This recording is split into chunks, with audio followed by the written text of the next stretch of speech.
Welcome back.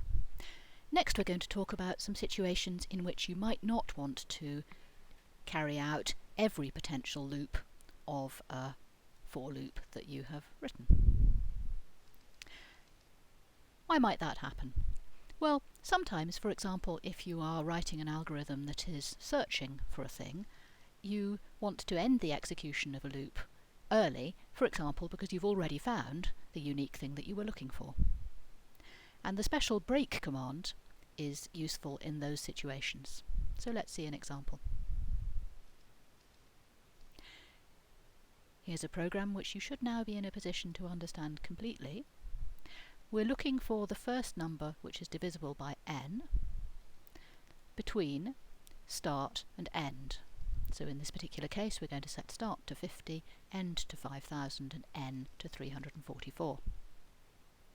And the idea here is, of course, that it's immensely wasteful to check every number between 50 and 5000 for being divisible by 344, when all we really want is the first one. By the way, thought experiment, what is the first number divisible by 344 between 50 and 5000? Some of these problems are not all that realistic, are they? Anyway, look at this code. We've got a standard three-part for list. We have an if statement which is going to check whether the remainder on dividing I by n is 0 or not. And if it is, we're going to print that the number is found. And then instead of going back and checking the next number and carrying on all the way up to 5000, even though we've already found the number we were looking for, we're going to use the break statement to say, and that's the end of this for loop, please jump to the curly bracket that ends the body of the for loop and carry on from there.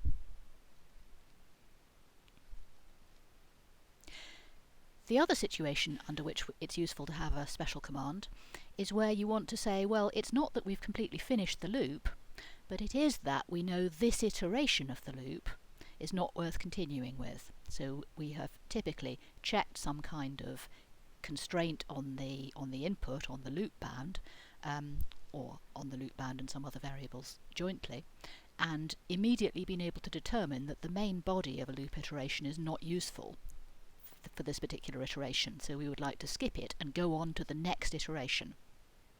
And the classic case of this is where we're processing some data and certain entries are just going to be invalid and we would like to just skip them and go on to the next.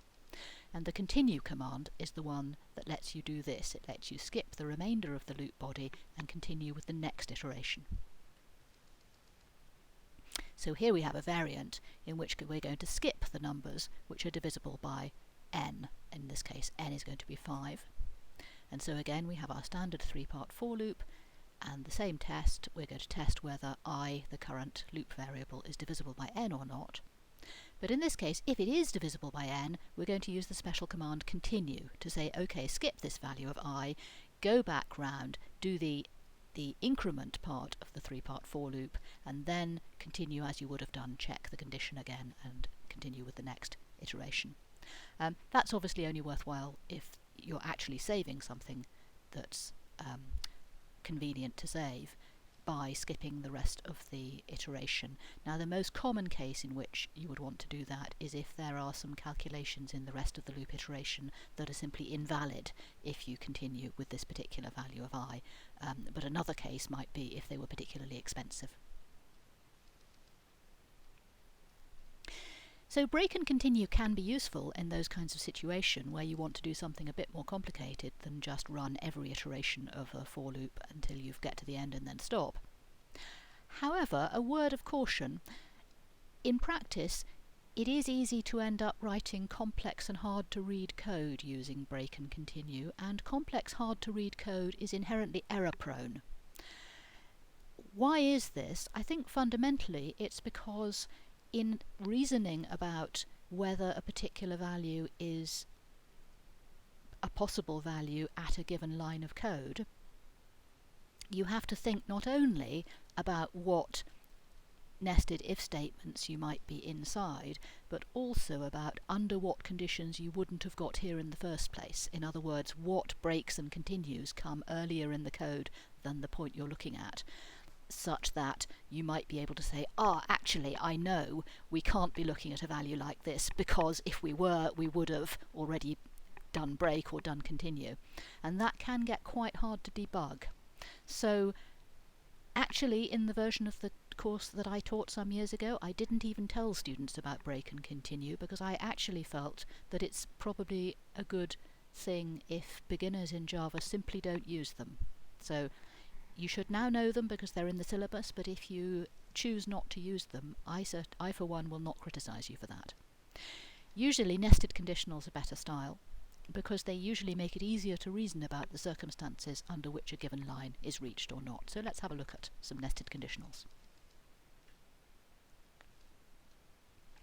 Here's just an atmospheric picture. I think this is over on Bruntsfield Links somewhere, and for those of you who are not in Edinburgh right now, this is what you are missing sometimes in the depths of winter. At the time I'm recording, we haven't got to that kind of weather yet. And the traditional story about Scottish weather is that Scottish people consider anything over above 10 degrees C to be roasting. It's a little bit of a caricature or a stereotype, but not too inaccurate. And so here's the table which is supposed to classify Scottish weather by how many degrees C it is, giving 4 mutually exclusive alternatives. And we're going to write a piece of code to embody that. So here is such a piece of code using nested if-else statements. So you see how it works. We've got our first if-else with a test for whether temp is or is not less than -5. And the true part is in this case just a single statement. Remember, we are able to miss out the curly brackets if we wish, provided that we only have a single statement as our if body. So in this case, if the temperature is less than -5, our verdict is going to be set equal to the string wear a sweater. Else, we're going to have this body contained in curly brackets, and inside the body is another if statement. So the only thing, as it happens, inside the body is an if statement with its if and its else. And again, its if part is just a single statement, verdict equals nippy for the case that temp is less than 1, and else we have a significant body contained in curly brackets there, which itself contains an if and an else. So you can see how you can reason about this looking at it. So we can say, if you get to the line where verdict equals nippy, then we must have been in the else case of the very first if-else statement, so it must not be the case that temp is less than -5. But we must be in the if case of the second if statement, so it must be the case that temp is less than 1. In other words, temp is greater than or equal to -5 and strictly less than 1. And so it goes on. And if you run this program, you can test it out for yourself. And what's happened here? All that's happened here is that the formatting has been slightly changed, and we have optimized away a few of the curly brackets. I think as a matter of style, I personally would probably choose not to do that. But actually, if you study this code, you'll see that it does work, and it is equivalent to the version with more curly brackets that we had on the previous slide. Apart, of course, from the fact that we have topped and tailed it, we've put it inside a class Scottish weather, and we have decided to actually print out the verdict at the end. Here is why I would normally put the curly brackets in, because here's another variant that you might have. Look at it for a moment and ask yourself whether there's anything wrong with it. Spoiler, there is something wrong with it. What's going to happen? Well, ask yourself what's going to happen if, for example, the temperature is -7. Just make sure you're happy with that for a moment.